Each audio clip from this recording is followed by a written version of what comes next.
जैसे एकदम ये नेसेसरी नहीं है कि आप कोचिंग करेंगे तभी आपका सिलेक्शन होगा। तो ये जो चीज़ है ना, ये मिथ है कि कोचिंग करेंगे तभी सिलेक्शन होगा।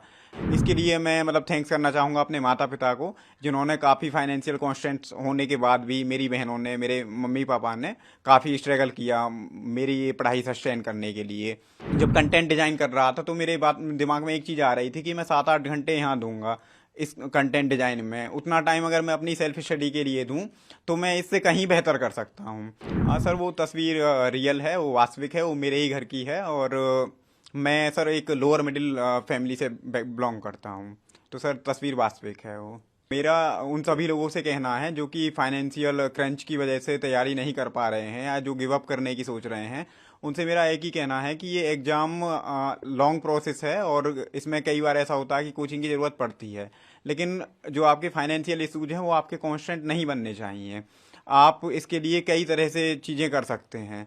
जैसे एकदम ये नेसेसरी नहीं है कि आप कोचिंग करेंगे तभी आपका सिलेक्शन होगा। तो ये जो चीज़ है ना, ये मिथ है कि कोचिंग करेंगे तभी सिलेक्शन होगा। सेल्फ स्टडी बहुत बड़ा एरिया है और सेल्फ स्टडी पर रिलाई करना होगा। जो कोचिंग करते हैं उनका भी यही रहता है कि 30% उनकी कोचिंग है, बाकी 70% उनको अपनी जो सेल्फ स्टडी है उस पर रिलाई करना रहता है। और दूसरा चीज़, आप जैसे एक पार्ट टाइम जॉब भी कर सकते हैं। मेरे केस में तो ऐसी नौबत नहीं आई कि मैंने पार्ट टाइम जॉब मुझे करनी पड़ी हो। इसके लिए मैं मतलब थैंक्स करना चाहूँगा अपने माता पिता को, जिन्होंने काफ़ी फाइनेंशियल कॉन्स्टेंट्स होने के बाद भी मेरी बहनों ने, मेरे मम्मी पापा ने काफ़ी स्ट्रगल किया मेरी ये पढ़ाई सस्टेन करने के लिए। और पर्टिकुलरली इस केस में कि मेरा 2 अटेम्प्ट में नहीं हुआ था, ये मेरा थर्ड अटेम्प्ट है। इसके बाद भी मुझे दिल्ली जैसे शहर में स्टे कराना और कॉन्स्टेंटली मुझे सपोर्ट करना, ये अपने आप में बड़ी बात थी। इसके अलावा मेरे दोस्त हैं जो हमेशा मेरे साथ खड़े रहे, मेरे मामा जी हैं, मेरी मौसी हैं जिन्होंने मुझे सपोर्ट किया। मैं एक दोस्त का स्पेशल मेंशन करना चाहूँगा। मेरी दोस्त हैं प्रियंका, जो कि मेरी बैचमेट भी हैं, उन्होंने मुझे हमेशा हेल्प की है। तो फाइनेंशियल रीजंस आपके कांस्टेंट नहीं बनने चाहिए। आप ड्रीम एस्पायर करो और इन ड्रीम्स को ट्रू करने के लिए आप मेहनत करो। और जो फाइनेंशियल कांस्टेंट्स हैं उनको उनको ओवरकम करने के लिए आप कई सारी चीज़ें, आप अपने दोस्तों की हेल्प ले सकते हैं। जैसे कई बार आपको ज़रूरत है, कोई टॉपिक आपको समझ में नहीं आ रहा है, तो कोचिंग के बजाय आप अपने उन दोस्तों से संपर्क करें जो उस चीज़ के बारे में जान रहे होते हैं। आप उनकी हेल्प ले सकते हैं। जैसे आपने अभी मेंशन किया कि आपका तीसरा अटेम्प्ट है जी। और इतनी फाइनेंशियल हार्डशिप आपके साथ है, आपके घर की एक फोटो ट्विटर पे आज ट्रेंड कर रही थी, बहुत बड़े अधिकारियों ने उसे पोस्ट किया था। जी। तो पहले और दूसरे अटेम्प्ट में आपकी असफलता के बाद आपके क्या विचार आए? कभी आपने गिव अप करने के बारे में सोचा या कोई एक्स्ट्रा सोर्स ऑफ इनकम के बारे में कुछ सोचा था? जी। सर, मेरा जो पहला अटेम्प्ट था वो मैं उसमें फुली प्रिपेयर्ड नहीं था, वो मैंने बस दे दिया था। तो उसमें मेरा प्रीलिम्स भी नहीं हो पाया था। लेकिन मेरा जो सेकंड अटेम्प्ट था उसमें मेरा प्रीलिम्स हुआ, मैंने मेंस लिखा, लेकिन मैं इंटरव्यू के लिए क्वालिफाई नहीं कर पाया। सर उस टाइम मैं बहुत निराश था। मैं एक्चुअली मैं रो रहा था, मतलब मैं क्राई कर रहा था, मेरी माताजी से मैं बात कर रहा था। मैं एकदम रो रहा था, मैं परेशान था कि मेरे साथ ऐसा क्यों हुआ, मैंने काफ़ी मेहनत की थी। तो उस टाइम मेरी माताजी ने मेरी हिम्मत बढ़ाई कि कोई बात नहीं, इस बार नहीं हुआ, अगली बार आपका पक्का होगा, आपकी मेहनत अच्छी है, आप अच्छी मेहनत कर रहे हैं और हमको भरोसा है कि आप तैयारी कीजिए, हम आपके साथ हैं। तो मेरी माताजी ने उस टाइम मेरी हौसला अफजाई की। उसके बाद में फिर मैंने इवेलुएट किया अपने आप को कि कहाँ पे कमियां रही हैं। इस दौरान कई बार ऐसी सिचुएशन आई जहां मुझे लगा कि अब मतलब फाइनेंशियल डिफिकल्टीज काफ़ी ज़्यादा हो रही हैं। तो बीच में मेरे मन में ख्याल आया कि मैं क्यों ना कुछ पार्ट टाइम कहीं कंटेंट राइटर की जॉब कर लूं। इसके लिए मैंने एक संस्थान में एक दिन में गया अभी, वहाँ पे जाके मैंने कंटेंट राइटिंग के लिए एक दिन मैं वहाँ पे ज्वाइन किया। तो मुझे एहसास हुआ कि मैं 7 से 8 घंटे वहाँ पे दूंगा, उसके बदले में वो अराउंड 500 मुझे पे पर डे पे करने के लिए बोल रहे थे।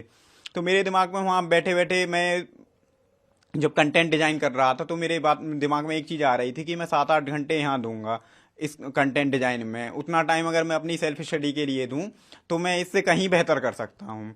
तो उस टाइम मैंने जो मेरी अर्जेंट नीड थी, जो मेरी अर्जेंसी थी कि मैं कुछ पार्ट टाइम जॉब कर लूँ, मैंने उसको थोड़ा सा ओवरकम करते हुए एक लॉन्ग लॉन्ग टर्म अपने आप को प्लान किया कि भाई आज मैं 7-8 घंटे इसके बजाय अपनी तैयारी में दूं ताकि मैं अच्छा कर पाऊँ।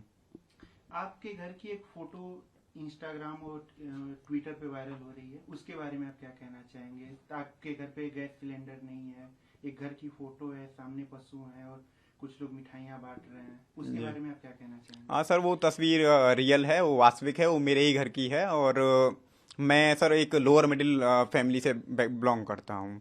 तो सर तस्वीर वास्तविक है वो। आपके अपने और अनुभव के बारे में क्या कहना चाहेंगे? जैसे ऑप्शनल हो, इस समय डेली पे डेली सीसेट का हार्डनेस बढ़ती जा रही हो, जी स्पेशली जहां आप बैचलर ऑफ आर्ट करके इलाहाबाद यूनिवर्सिटी से आते हैं, जी। तो फिर सीसेट को कैसे टैकल किया जाए? सर सी सेट के लिए सर मेरे एक दो सजेशंस हैं। जैसे सर पहला है कि सी सेट जो है उसमें सर 3 सब टॉपिक्स हैं मेजरली। पहला है सर अनसीन पैसेजेस जो होते हैं, रीजनिंग एंड कॉम्प्रहेंशंस वाला, और सर एक होता है जो मैथमेटिकल रीजनिंग है, और एक है मैथमेटिकल पोर्शन। तो सर मेरा पहला सुझाव ये है कि हमें तीनों में बैलेंस करने की ज़रूरत है। हम किसी भी एक सेक्शन को एंटायरली एलिमिनेट नहीं कर सकते हैं कि एक सेक्शन को हम एकदम से छोड़ दें और बाकी दो को में हम बहुत अच्छा कर लेंगे। तो अब पेपर का पैटर्न वैसे होता जा रहा है कि हमको सारे पेपर में बैलेंस बनाने की ज़रूरत है। और दूसरा सर ये है कि पेपर को अप्रोच करने का तरीका, जैसे आज के टाइम में ये अपने आप में डिफिकल्टी हो गई है कि सी सेट के पेपर को एक तय टाइम में कवर कैसे किया जाए, क्योंकि अनसीन पैसेजेस जो हैं वो काफ़ी लॉन्ग लॉन्ग आ रहे हैं। मैथमेटिकल क्वेश्चंस का लेवल जैसे 2023 में हमने देखा है, काफ़ी सी सेट को लेकर हल्ला हुआ था कि ये एकदम बायस है। तो उसके लिए एक तरीका है कि हम पेपर को अप्रोच करने का तरीका अपना देखें। जैसे मेरा सर, मैंने अपने केस में एक स्ट्रेटजी अपनाई थी कि मैंने जो रीजनिंग एंड कंप्रहेंशन वाला जो सेक्शन था उसके लिए मैंने टाइम अपना डिजाइन किया कि मैं अराउंड 40 to 45 मिनट मैं रीजनिंग एंड कंप्रहेंशन को दूंगा। इस तय टाइम में मेरे जितने आरसी हो पाएंगे, जो कि 25 से 27 के अराउंड आते हैं, तो मेरा ये था कि इस टाइम में मैं जितने कर पाऊंगा उतने करूंगा। जैसे ही मेरा टाइम खत्म होगा मैं आगे बढ़ जाऊंगा, एक दो क्वेश्चन छूट जाएंगे मैं ध्यान नहीं दूंगा।